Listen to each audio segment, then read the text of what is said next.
아멘. 할렐루야. 오늘 이제 우리 원희 장로님 마지막 장례 절차 진행이 됩니다. 6시 7시에 발인하고 또 정수원에서 화장 첫 번째 시간에 이제 진행이 되고 끝나는 대로 아마 이제 현충원에 가서 납고를 하게 되는데 기도가 필요합니다. 기도해 주시고 참여해 주시는데 근데 이번에 장례를 치르면서 하나님이 저에게 굉장히 마음을 좀 무거운 마음을 많이 주시더라고요. 기도를 많이 시켜요. 그것은 하나님의 안타까운 마음이 저에게 부어지는 것 같아서 많이 기도가 필요하다. 참석하셔서 기도해 주시고 또 참여하지 못하는 분들도 함께 기도해 주셨으면 좋겠어요.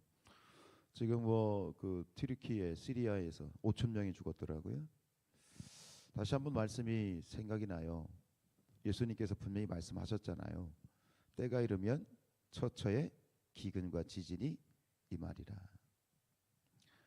갈수록 지진은 세지고 갈수록 한 번의 사건, 이것도 이제 역사에 남는 대형 사고로 기록이 되겠지만 이런 일들은 앞으로 계속될 것이다.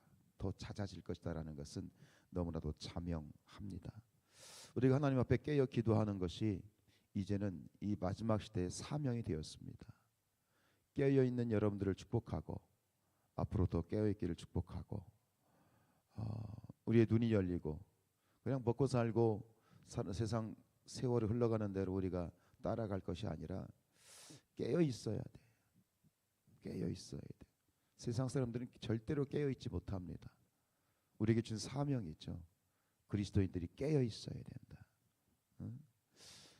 참 여러 가지로 우리 기도의 제목들이 있습니다. 오늘 이제 우리 열왕기하 20장을 보았는데 이제 18장부터 20장까지는 히스기야에 대한 이야기. 오늘은 히스기야의 마지막 이야기인데 이제 우리가 히스기야 하면 딱 떠오르는 사건이 있잖아요. 그의 생명이 몇 년? 15년 연장이 된 사건. 오늘 그 사건이 나오고 그리고 20장은 이제 또 마지막에 히스기야의 실수에 대해서 나오고 히스기야의 오늘 마지막 이야기가 되겠습니다. 1절에 보면 그때에 히스기야가 병들어 죽게 되매 아모스의 아들 선지자가 이사야에게 그에게 나와서 그에게 이르되 그랬습니다. 히스기야가 죽을 병에 걸렸습니다. 그리고 하나님께서도 이사야를 통해서 너 죽는다. 하나님께서도 사인을 이미 하신 겁니다. 자, 이 이야기를 듣자마자 히스기야가 어떻게 합니까? 2절에 히스기야가 낯을 벽으로 향하고 여호와께 기도합니다. 간절히. 근데 3절에 보면 끝에 이렇게 돼 있어요. 히스기야가 심히 뭐했다? 통곡했다. 앞에서 우리가 이 19장에서도 히스기야의 기도의 태도에 대해서 보았다면 오늘 20장도 역시 똑같은 맥락에서 히스기야의 기도에 대한 이야기를 하고 있어요. 근데 이것은 조금 더 깊은 이야기이지만 지금 18장, 19장, 20장이 히스기야에 대한 이야기인데 우리는 흔히 착각하기는 이것이 역사적인 연대로 되어 있다고 생각하죠. 보통 그러니까요. 그런데 결론도 말씀드리면 이 20장 사건은 역사적인 연대기 순으로 되어 있지 않고 사실은 아수르가 침공하기 전에 있었던 사건입니다. 그러니까 거꾸로 되어 있는 거예요. 이것을 역사적인 순대로 보면 20장, 18장, 19장이 돼야 되는 게 맞아요. 그런데 왜 20장을 이 뒤에 놨느냐? 이것은 아마도 19장에서 이어지는 이 히스기야의 믿음의 태도, 기도에 대한 태도를 이제 강조하기 위해서 이거를 뒤로 이렇게 배치를 한 것 같아요. 히스기야가 낯을 벽으로 향하여 하나님께 기도했습니다. 벽면 수행이란 말이 있지 않습니까? 왜 이 낯을 벽으로 향하여 벽을 보고 기도한다? 이게 무엇을 의미하죠? 이것은 세상은 보지 않겠다는 거예요. 그러니까 세상의 모든 것은 다 뒤로 하고 오직 마음을 여호와께만 향하겠다.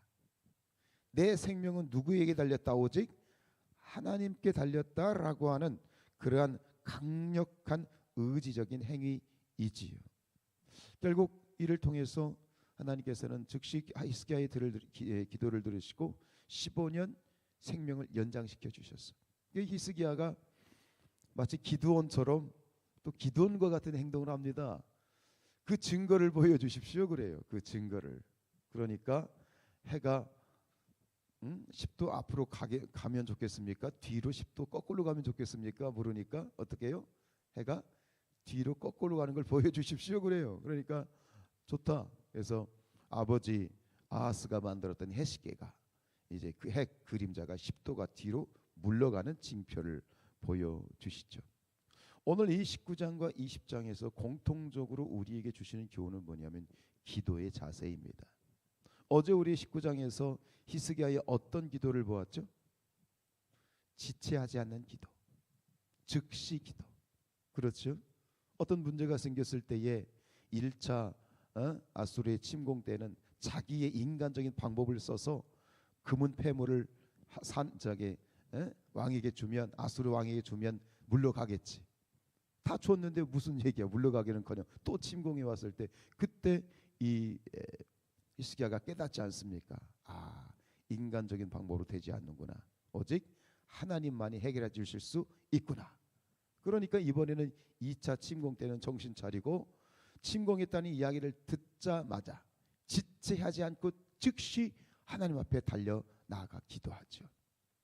근데 오늘 20장에서 히스기야가 우리에게 보여주는 기도의 모범은 뭐냐면 이것은 오직 기도예요. 오직 기도. 기도밖에 없어.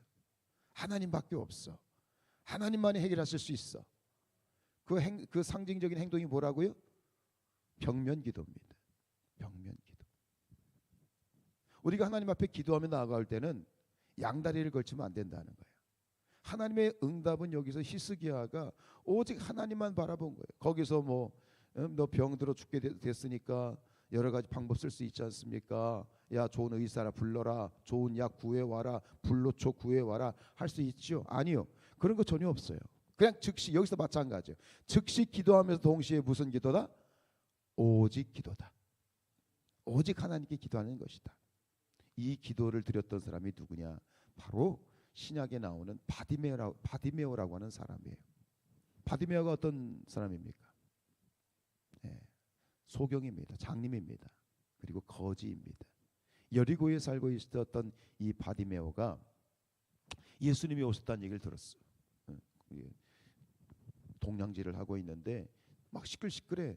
뭔 일입니까? 그러니까 예수님이 오셨어. 예수님이 오셨어란 말을 듣자마자 바디메오가 어떻게 합니까? 소리를 지릅니다. 다윗의 자손 예수여, 나를 불쌍히 여겨 주옵소서. 막 사람들이 제지합니다. 야, 이 거지 거시기야, 너 조용히 해. 더 크게 소리 지르는 거예요. 그때 예수님이 그 바디메오 소리 들으시고 불러와라. 이 대목이 중요한 거예요. 자, 저 바디메오, 저 친구를 불러와라. 그때 바디메오가 한 행동이 있어요. 어떻게 했습니까? 성경에는 이렇게 기록되어 있어요. 이 바디메오가 자기의 겉옷을 벗어 던지고 갔더라. 이게 무슨 행위인지 아십니까? 이 친구는 거지입니다. 근데 거지에게 겉옷은 뭐냐면 이 겉옷 외투도 되면서 이게 뭐예요? 노숙자들에게 뭐가 되는 거예요?